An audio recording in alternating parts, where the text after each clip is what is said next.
All right, guys. So this is Heidi Health. It's just one of the many different AI systems out there used to help document a little bit quicker. So I thought I would have a patient case that's totally made up and just go through like the start to finish process and a couple insights on like using AI as physical therapists.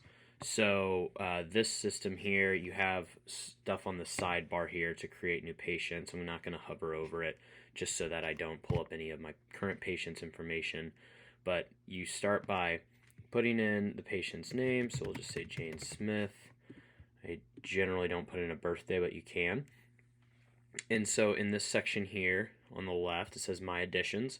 While you're recording, you can type stuff in here. So say there's something that you may want to measure someone's Baton score, but you don't want to out loud state 9 out of 9 Baton score or something like that. Or anything that you don't want to state out loud, or you're concerned that the AI might not get it or pick it up, you can type it right in here so that it definitely goes into that note, which is really nice because I think one of the big daunting tasks or daunting issues with the AI systems is, will it catch what I'm saying, right? You might not trust it initially, which is totally valid. And so you can start by typing in any objective or subjective things you want right down here in the bottom left. Now on the side for Heidi here, you can choose the type of note that it will spit out after the fact. So your structure can be I have it as SOAP note, but a lot of other providers use this. Physiotherapist. That looks like it's maybe a new one. I haven't tried that out. I'm going to leave it as SOAP because I'm familiar with that for this, for right now, for the video demonstration purposes, but I'll probably play around with that physiotherapy one in the future. And then the voice, the type of documentation it spits out, they have a brief, so it can be very like bulleted. They have a very detailed version, and then they have a Goldilocks. I generally just keep it as the detailed because I'd rather see a little bit more than a little bit less. It's not going to be super detailed as you'll see once I get going here. So what I am going to do is I'll hit start recording, and then it's just actively listening, and I'll show you what that kind of looks like. But then I'm going to go to a new tab here and I have a narrative that I kind of used ChatGPT actually to type up of a case. It's not really pertinent whether it is a certain diagnosis or not. It's just I wanted to get a lot of information in there so that we can just have something to work with after the fact. Okay. So if you don't really care what the case is, you just want to know what it looks like, feel free to jump forward through the video until it's spit out, but listen along if you want to see what that looks like. So I'm going to hit start recording here. So I inform the patient, hey, I'm using a system that's totally HIPAA compliant in order to help me document a little bit more efficiently so I can be a bit more present or be more present during our session. Is that okay with you? Something along those lines, letting them know it's HIPAA compliant and that it's actually for their benefit so we can listen to them a little bit more. It is also obviously to our benefit that it minimizes our documentation, but it should benefit everyone all around, right? If they say yes, obviously, then I'll start the recording and then we'll go from there. Okay, so I'll hit start and it's actively listening now. Okay. So, good morning. How can I assist you today? Hi, I've been experiencing some pain in my right shoulder. I see. Can you tell me a little bit more about when you first started noticing the pain? Sure, it's been bothering me for a few weeks now. It started gradually without really anything irritating it. I don't think I did anything to it. Okay, and can you describe the pain for me? Is it constant? Does it come and go? Well, it's mostly constant, but it does get worse when I try to lift my arm or reach behind my back. Okay, well, have you noticed any other symptoms along with the pain, like stiffness or weakness? Yeah, it does feel a little bit stiff, especially in the morning, and I've noticed that my arm feels weaker than usual. Okay, well, have you seen any other medical providers for this issue? Nope, I haven't seen anybody else yet, just you. Okay, do you have any other medical conditions or past injuries to that right shoulder that might be relevant? Well, I do have some arthritis in my knees, but otherwise I'm generally healthy. Okay, have you had any imaging done for your shoulder, like an x-ray or an MRI or anything else, like a shoulder injection? Nope, I haven't had any imaging done yet. All right, lastly, what are your goals for physical therapy? What would you like to achieve? I really just want to be able to use my shoulder without pain and get back to my normal activities like gardening and playing with my grandkids. Okay, well, thank you for sharing with that. How would you describe the pain in your shoulder? Is it sharp, dull, achy, or something else? Well, it's more of an achy pain, like a deep soreness that's always there, but gets sharper with certain movements. I see. Okay. Well, thank you for clarifying. Can you also tell me what is your pain level at rest, and what is your pain level when you move your shoulder on a scale from 0 to 10, with 10 being the worst pain imaginable and 0 being no pain at all?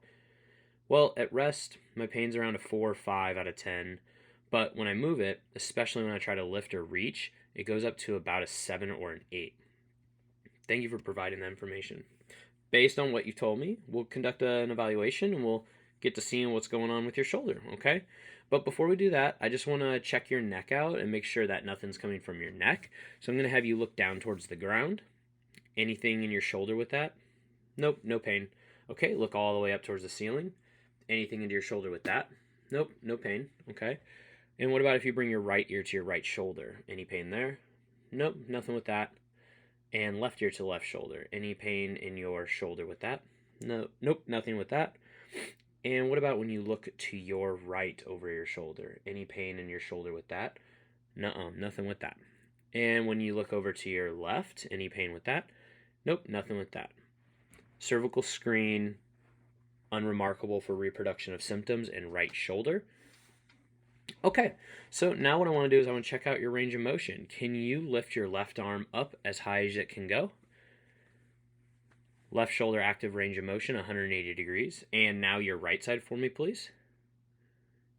Right side shoulder flexion, 120 degrees and painful. And now bring your arm out to the side for me like this. Okay, left shoulder active range of motion, abduction, 180 degrees. And now can you do your right side? Okay, right side, right shoulder, abduction, active range of motion, 90 degrees and painful. Okay, with your arms at your side, can you rotate them outwards? Left shoulder, external rotation, active range of motion, 80 degrees. Right shoulder, active range of motion, external rotation, 70 degrees and painful. Okay, I'm going to have you lay down on the table and I'm going to move your shoulder around for you a bit, okay?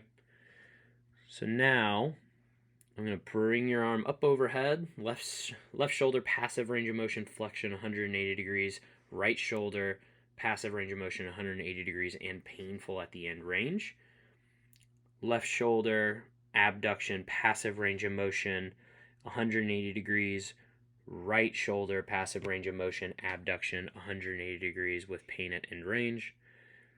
And left shoulder, external rotation in the scaption plane is 80 degrees.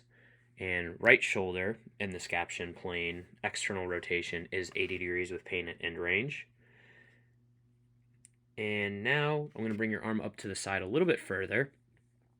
So left shoulder, external rotation, passive range of motion is 90 degrees on the left.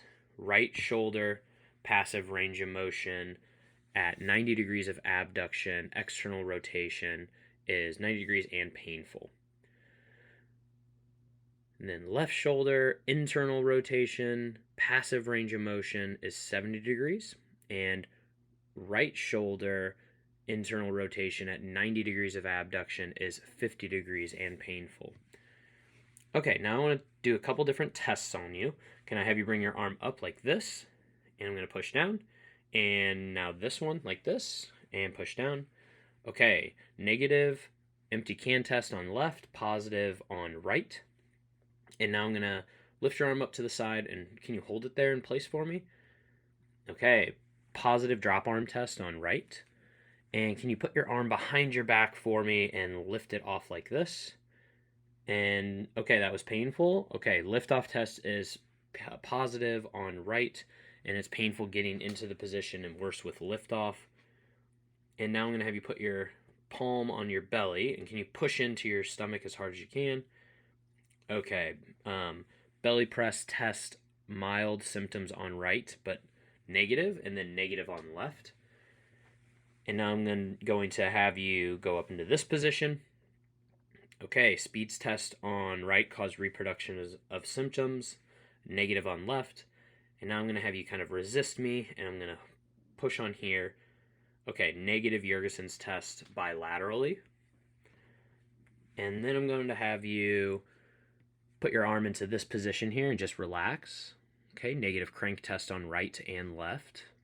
And then the last thing I'm going to do here is I'm going to have you put your arm in this position and resist, and now put it in this position and resist. Which one was worse? Okay, well, negative O'Brien's test on right and left. Now I just want to test your force output side to side. So go ahead and bring your arm straight ahead and push up into this strength gauge here. And so the left side is 15.2 pounds. Shoulder flexion on left with handheld dynamometry is 15.2 pounds. Now we're going to do the same thing on the right. Okay, push up. And right side shoulder flexion handheld dynamometry is 11.3 pounds and painful. And then on the left side, we're going to go out to the side here and push up. And shoulder abduction, left side, 14.7 pounds handheld dynamometry. And now this side, we are unable to test shoulder abduction handheld dynamometry due to pain. And now you're just going to do external rotation here on your left. And so shoulder external rotation handheld dynamometry is 12.1 pounds on the left. And we're going to do that on the right side now. And that is 8.4 pounds and painful shoulder external rotation on the right, handheld dynamometry. And then last one here on the left side, you're going to push into me like this. Okay, shoulder internal rotation, handheld dynamometry, left side 20.6 pounds. And then same thing over here, shoulder internal rotation, handheld dynamometry on the right side is 19.5 pounds.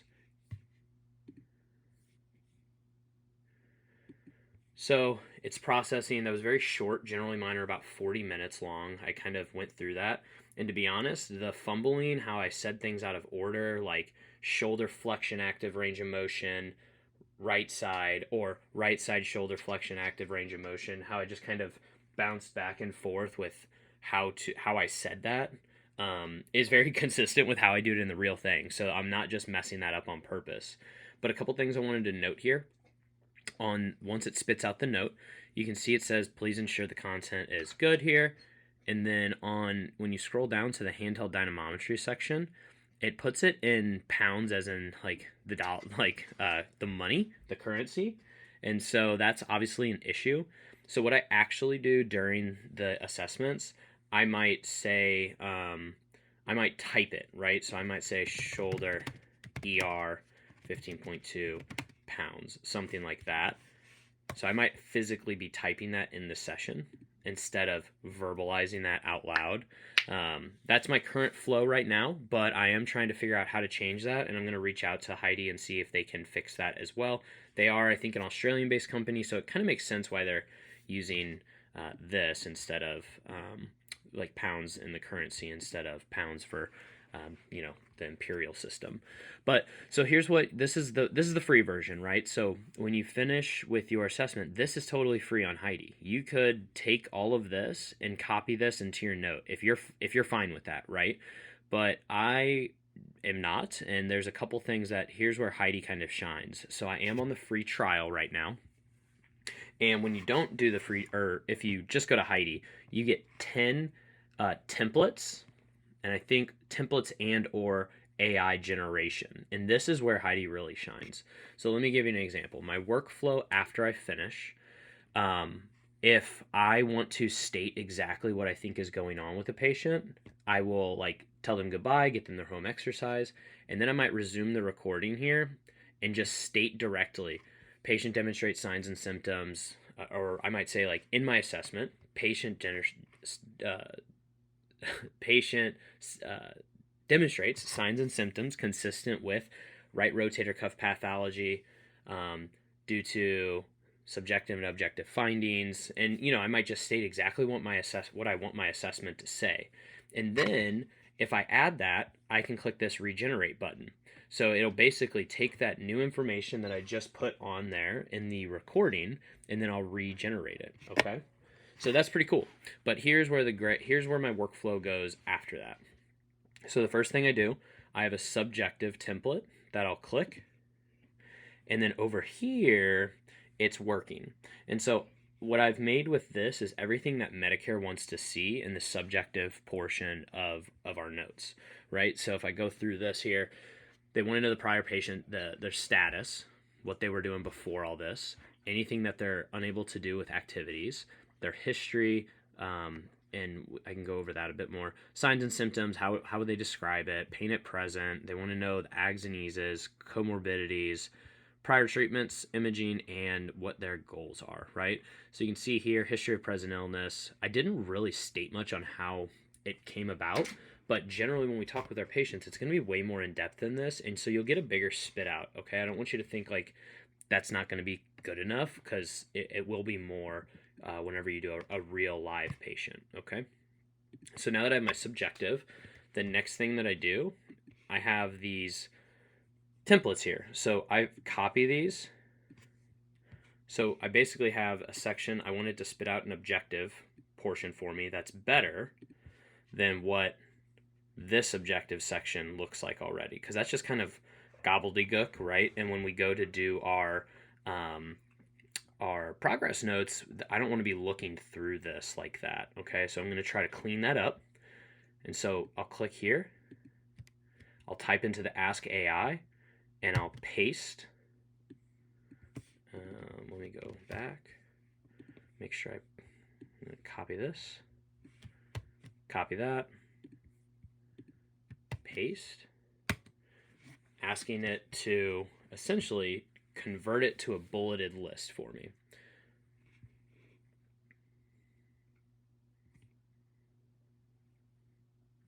And you can see here on the strength, it's still spitting it out in pounds. So like I said, I need to figure that out, but that's quite simple. And then it talked about the cervical screen, the left shoulder. You guys can pause the video and kind of look at what this says, but just from a flow perspective, I'm going to keep moving. So then the next thing I do is I want it to write me goals. I want to see how good this thing is at writing goals, because sometimes those can be the hardest thing, right? So I basically have it say, write 5 physical therapy goals that are specific, measurable, achievable, relevant, and time-bound that are 6 weeks or longer. Let's see what it gives us. Increase right shoulder active range of motion and flexion from 120 degrees to at least 150 within 8 weeks. Pretty good. I can maybe just change this to 4 weeks if I think that that's more reasonable here. So you can see I can delete that. Improve right shoulder active range of motion and abduction from 90 to at least 140 within 8 weeks. You see how that's going well. Like, I can add on it here without pain to demonstrate ability to reach into back seat of car, right? I could do that if I wanted to add that extra little bit there. If they mention something specific functional, right? And then enhance right shoulder strength and inflection with from 11.3 pounds to at least 14 using handheld dynamometry within 10 weeks to facilitate lifting activities. So that one's pretty good, right? I have to clean up a little bit here. Then would be elevate right shoulder. You can see that it spit out some decent goals here. They're not terrible. They're not amazing, but they get us going, and they decrease that documentation typing of those goals just a little bit more. And it's all relevant to what they said in their objective. Okay, I'm open to trying to clean this up a little bit more and have better goals, because this is my the AI is only as good as the things that you put into it, right? So I either need to ask better questions for the patient, or maybe I could say write functional goals, write 5 functional goals that are specific, measurable, blah, blah, blah, and see what the AI spit out, right? So this is where you get to kind of play with this. This is not the only way you can ask AI to write goals. You can ask it in a million different ways, and until you play with it and find and see that, wow, that's that spit out of that prompt. So I prompted it to write this, and what it generated was really good. That's where you want to save that input, right? So that's why I saved this, because it gets me there right now. But I'm not satisfied, but it gets me there, right? So then the next thing, I know we can just come up with some ICD-10 codes, but sometimes they're a little bit better if you ask it to. Okay, boom, gave me some ICD-10 codes I might consider using, and then I'm going to have it write the assessment.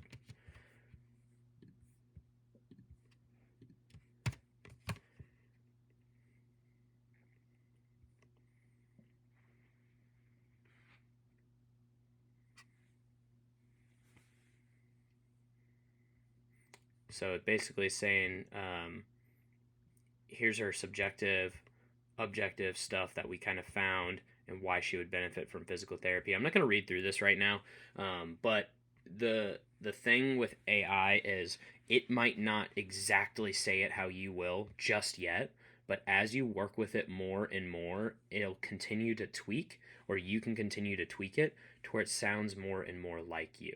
Okay. The other super cool thing here is that I'm going to add a tab here so that I get this back.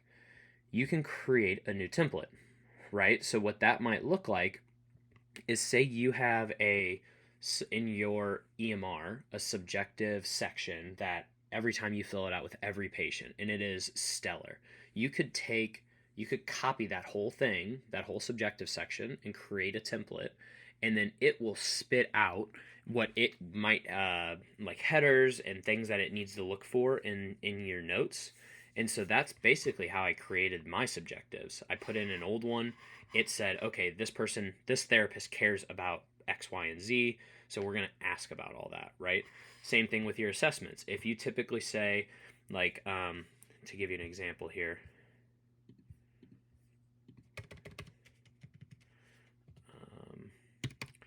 I have a shortcut that I used to use where I'll say, patient demonstrates signs and symptoms consistent with, and then I'll put their diagnosis as evidenced by, and then I put specific things that I think are indicating that specific diagnosis. Then I also want to include other things I may find, right? So they also demonstrate decreased stride length, blah, blah, blah, whatever it may be. That's not necessarily telling me that they have that condition going on, but it's also an additional finding, right? And then due to that, the above impairments, they're unable to perform X, Y, and Z activities and would benefit from skilled PT. You can see, right? So if I completed one of this, and then I put it into a new template, Heidi would see that, and then it would make me a new template, so then every single time I could click that and get the same type of spit out, okay? And just to show you what these kind of look like, click View Template here. So let me go back real quick, 1 second. So you can see, here's my subjective, right? You can kind of see what this looks like again. You can see how it says prior patient status, independent, gardening, playing with grandchildren. That's really important. Pay attention to that right there. Now I'm going to add, right? I'm going to go to View Template, and I put here under the prior patient status, I want them to detail the patient's prior level of function if it has changed since injury. Report this as independent if none stated. And then I want them to list all activities the patient used to be able to do prior to their injury that they now can't do. Only include things such as bathing, dressing, grooming, blah, blah, blah.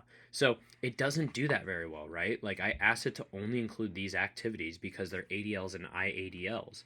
But you can go, if you look, I'm asking it to only include those things, but on my actual subjective, it included gardening and playing with grandchildren. So what's up with that, right? Like, why did it do that? And I don't have that answer right now, but it's okay because it's sufficient, right? It's saving me time right now, and it's still getting the job done, and it's also information that I need to know, right? And then activity limitations, list any activities they cannot do or perform due to their injury. And there's just numerous examples in here that I like. Here's a good one for pain. Sometimes I don't even ask 0 to 10, right? And so if I've triggered to say, if no pain number is given, report it as mild, moderate, or severe. Because I generally ask patients, well, what's the pain? Is it more mild, moderate, or severe? And they'll tell me, right? And so then I will have this little blurb here instead of a pain number, which is better than nothing, right? So, and then last little bit here, under the aggravating and easing factors, I've put in quotes, ags, and then in quote, close quote. Now, what that signals to the AI is every single time I want those words in there. So after ags, which it'll throw in there, it's going to put any activities that irritate it.